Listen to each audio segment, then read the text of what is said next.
Estamos en la redacción del Diario Litoral junto a Martín Blettler, investigador del CONICET, doctor en Ciencias Biológicas, quien, desde hace muchos años viene investigando y estudiando lo que sucede en las aguas que nos rodean, en arroyos, lagunas y el río Paraná, sobre todo, qué sucede con los plásticos, con toda la contaminación que la gente produce, industrias y todos los desechos que llegan al río y que nos perjudican y perjudicarán en un futuro.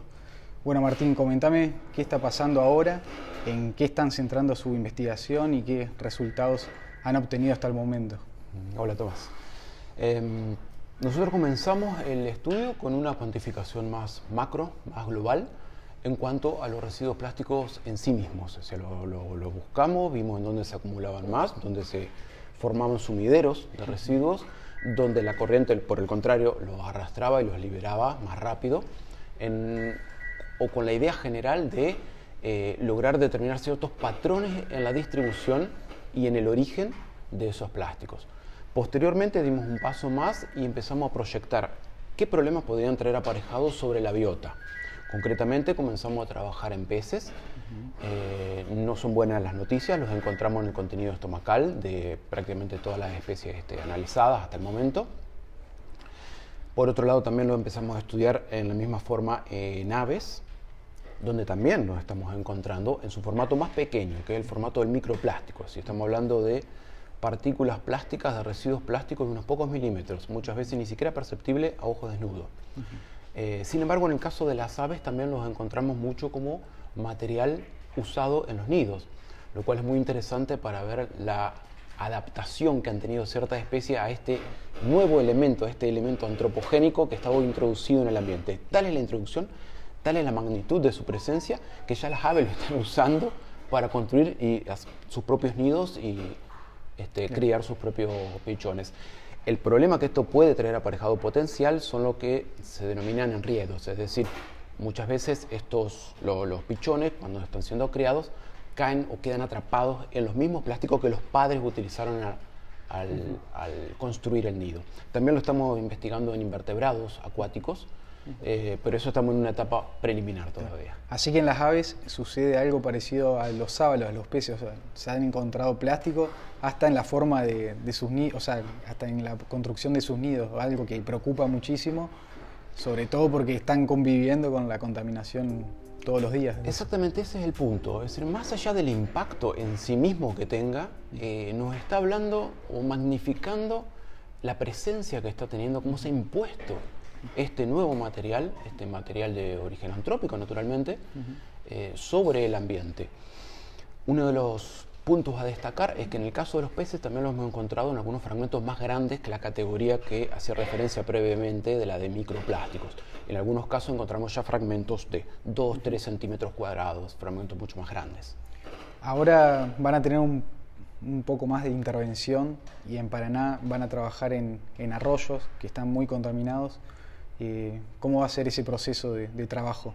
Bueno, sí, efectivamente, dentro de este universo de malas noticias que estaba haciendo referencia previamente, lo bueno es que conseguimos la subvención económica de un proyecto por parte de National Geographic, con lo cual vamos a hacer unas intervenciones directas en algunos arroyos. Vamos a comenzar con la ciudad de Paraná, también lo vamos a hacer en la ciudad de Rosario, con la idea de crear barreras fluviales y determinar si son efectivas o no y cuán efectivas son, es decir, el grado de efectividad que puedan tener, cuán eficaces son a la hora de retener plásticos en un intento por evitar que pasen de los ríos urbanos, de los arroyos urbanos, hacia el río Paraná.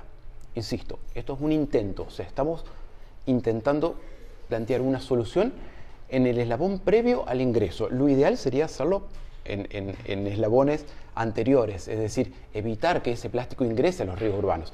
Sabemos que eso está pasando, sabemos que es muy difícil solucionarlo, vamos a intentar poner un parchecito al problema, intentando solucionar al menos eso, ver si esto es una medida efectiva o no. Para encontrar una solución a este problema también es necesaria por ahí la pata del gobierno, del Estado, tanto provincial, municipales. ¿Cómo están trabajando? ¿Hay algún acercamiento por parte de ellos hacia ustedes o no? Sí, los hay. De hecho, los hay. Es muy pertinente la pregunta porque efectivamente el grueso de los residuos que encontramos no son los residuos del usuario descuidado del río, vamos a ponerlo en esos términos, de aquel que deja la botella de gaseosa que tomó. No es solamente eso, el grueso proviene de los hogares, es decir, de una mala gestión de los residuos sólidos urbanos. Es ahí donde está el punto, es ahí donde hay que focalizar.